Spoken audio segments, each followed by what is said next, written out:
अस्सलाम वालेकुम। कैसे हैं आप सब लोग? उम्मीद करती हूँ खैर ऑफिस से होंगे। आज का जो मेरा टॉपिक है वो है एजुकेशन के हवाले से, इंट्रोडक्शन टू एजुकेशन। जैसे कि अभी जो है वो टेस्ट होने वाले हैं एचएम के और लेक्चर इन एजुकेशन के, तो उनके हिसाब से मेरा ये लेक्चर बहुत जो है वो अहमियत रखता है। और जो भी बीएड वगैरह कर रहे हैं, एमएड कर रहे हैं, अपने असाइनमेंट्स बना रहे हैं, तो उनके हवाले से भी ये मेरा लेक्चर अहम है। आज चलते हैं, सबसे पहले हम एजुकेशन की तरफ चलते हैं कि एजुकेशन वर्ड है क्या, कहाँ से आया है। ठीक है, किसी भी चीज़ को पढ़ने से पहले हमें जो भी हमारी साइंस की या किसी फील्ड्स होती हैं, तो उसमें किसी भी लफ्ज़ को पढ़ने से पहले हमें सबसे पहले अगर हम उसकी एटमोलॉजी पर गौर करें तो हम इस चीज़ को आराम से समझ सकते हैं। ठीक है, सबसे पहले हम आते हैं एटमोलॉजी। एटमोलॉजी क्या होती है? एटमोलॉजी जो है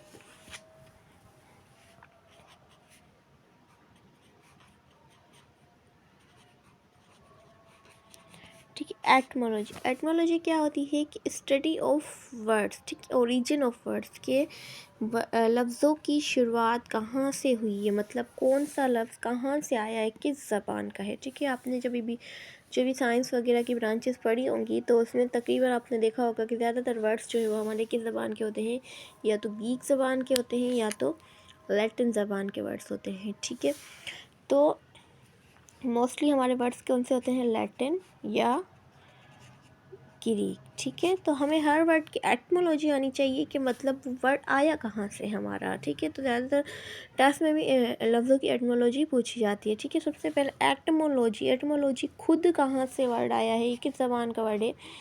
ये है लैटिन ज़बान का वर्ड।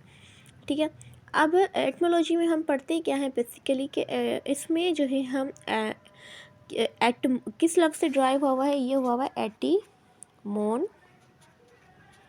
ठीक है, एटमोन वर्ड का मकसद है वर्ड, और दूसरा वर्ड है हमारा लोगस। ठीक है, लोगस वर्ड का मकसद है हमारा टू स्टडी।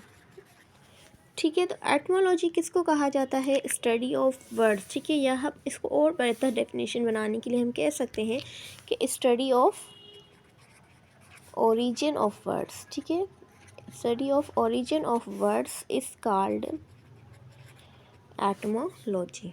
ठीक है, तो हर वर्ड की हमें अब एजुकेशन में जब हम इंटर होते हैं या किसी भी फील्ड में इंटर होते हैं तो हमें हर लफ्ज़ की एटमोलॉजी आनी चाहिए।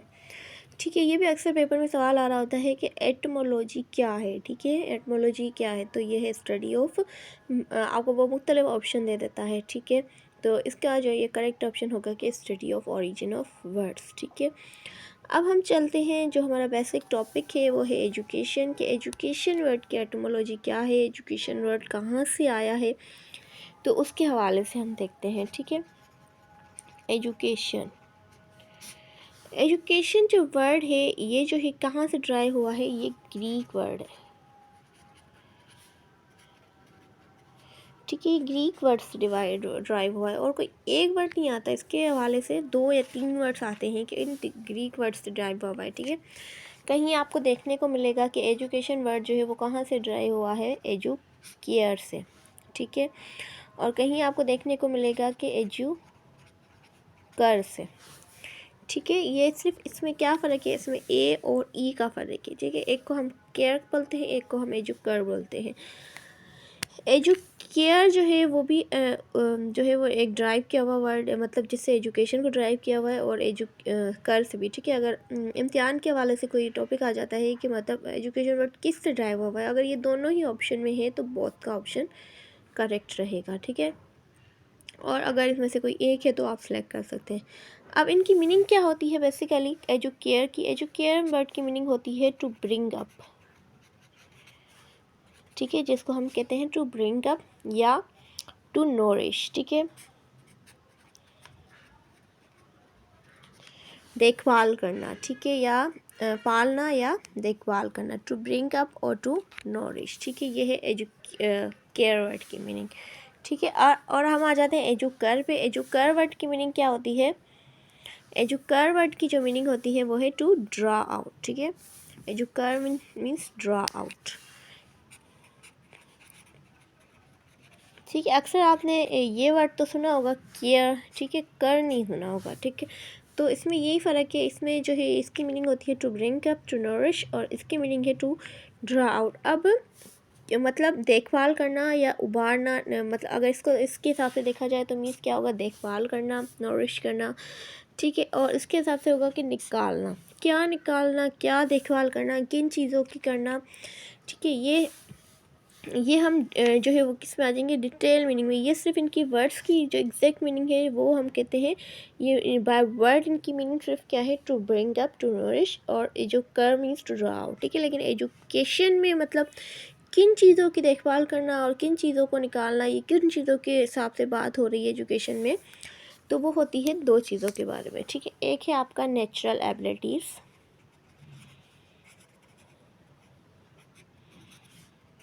ठीक है। दूसरा है इनबॉर्न कैपेसिटीज़।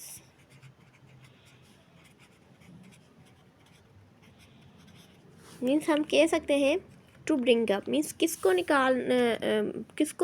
किसकी देखभाल करना, नेचुरल एबिलिटीज़, मतलब किसी भी बच्चे की नेचुरल एबिलिटीज़ को देखभाल करना, उसकी परवरिश, उसको बढ़ाना, ठीक है। इसको एजुकेशन कहा जाता है, उसकी सलाहियत को बढ़ाना। दूसरी चीज़ है ड्राउट। ड्राउट मीन्स उसके अंदर जो पहले से कुछ एबिलिटीज़ हैं उनको बाहर निकालना, दिखाना, ठीक है। तो इसको जो है वो इस सेंस में हम लेते हैं एजुकेशन वर्ड की मीनिंग को। या दूसरी ज़बान में हम कह सकते हैं इनबॉर्न कैपेसिटीज़ को, ठीक है, मतलब बच्चे की इनबॉर्न कैपेसिटीज़ को उभारना या बाहर निकालना। तो ये मकसद होता है किसका, एजुकेशन का, ठीक है। अब इसके हवाले से जो है वो काफ़ी डेफिनेशंस आती हैं। ये तो इसकी मेन जो है वो डेफिनेशन है कि क्या निकालना, draw out natural abilities of a child और bring up natural abilities of a child, ठीक है। ये एजुकेशन की मेन डेफिनेशन है। अब इसके हवाले से काफ़ी एजुकेशनिस्ट ने अपनी जो है वो राय दी हुई है कि क्या मतलब एजुकेशन को हर किसी ने अपने अपने अलग अलग जो है वो वर्ड्स में डिफ़ाइन किया हुआ है, ठीक है। इसी डेफिनेशन को हम आस्ते आस्ते आगे पढ़ेंगे कि क्या निकालना मतलब किस तरीके से होती है एजुकेशन, कैसे हम एजुकेशन को डिफ़ाइन कर सकते हैं। सबसे पहले जो एक मेन डेफिनेशन है जो मतलब एग्ज़ाम पॉइंट ऑफ व्यू के हवाले से भी अहम है, वो आ जाती है हमारी किसकी डेफिनेशन, एजुकेशन के हवाले से आपको कुछ डेफिनेशंस याद रखनी है, जैसे कि सोक्रेटिस की डेफिनेशन हो गई, ठीक है। उसकी डेफिनेशन क्या, उसने एजुकेशन के बारे में क्या कहा था। प्लेटो की हो गई, प्लेटो ने क्या कहा था, एरिस्टोटल ने क्या कहा था, ठीक है। इसके अलावा हम जॉन डेवी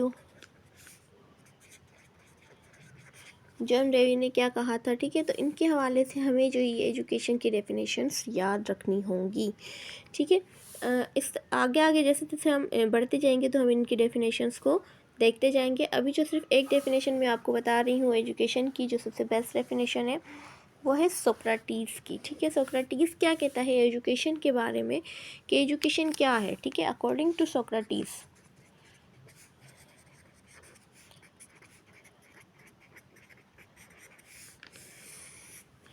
सोक्रेटिस क्या कहता है एजुकेशन के बारे में, कि एजुकेशन क्या है, to discover universal principles of truth and beauty,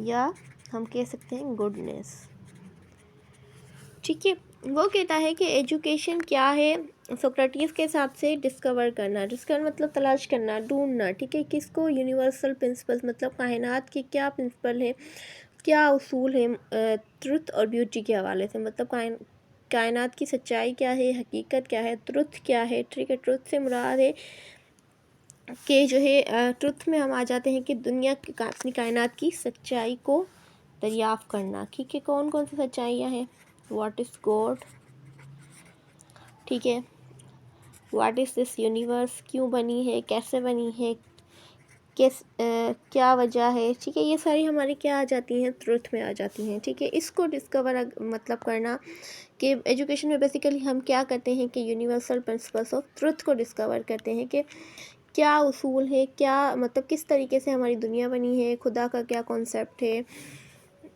तो इन सच्चाइयों को बाहर उभारना, निकालना, ठीक है, तलाश करना। अगर मतलब कोई बच्चा इन चीज़ों को डिस्कवर करने लग जाता है, इन चीज़ों के बारे में जानने लग जाता है, तो मतलब वो एजुकेशन में इंटर हो चुका है, ठीक है।